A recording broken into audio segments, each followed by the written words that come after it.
The new manual site takeover enhancement is actually closely related to the site-wide maintenance mode feature that we just spoke about here. And this feature is really all about improving the uptime during sort of severe outages. So what it does is that when you have a stretch cluster that you have enabled this site-wide maintenance mode, and it helps protect you against any subsequent failures. Let's say you have a double failure of the witness site and the one remaining site up, and you may not even be able to recover those other sites. Now, in that particular case, we know that we have one remaining site in this maintenance mode, but we can't just exit it out of maintenance mode and have everything come back up because vSAN thinks that there's these other sites available.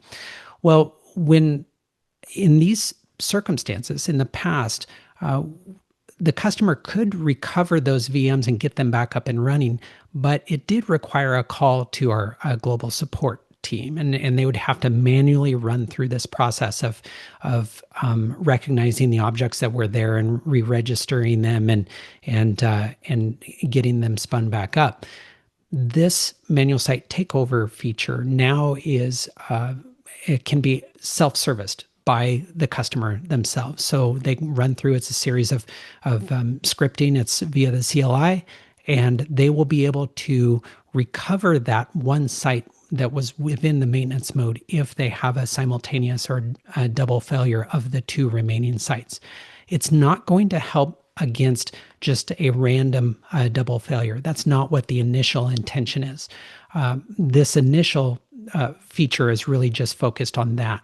So you mentioned, of course, that it's under limited availability. So it sort of falls under this same category that deduplication does in this initial release of vSAN for VCF 9.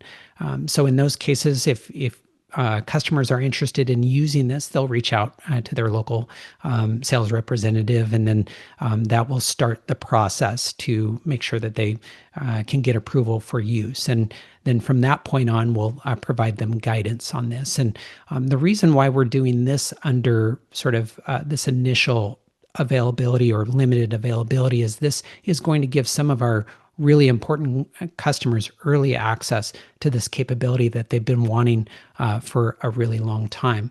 Now, it's initially only going to be available under the original storage architecture, which is sort of counter to what we do with a lot of our new features, which is always ESA first.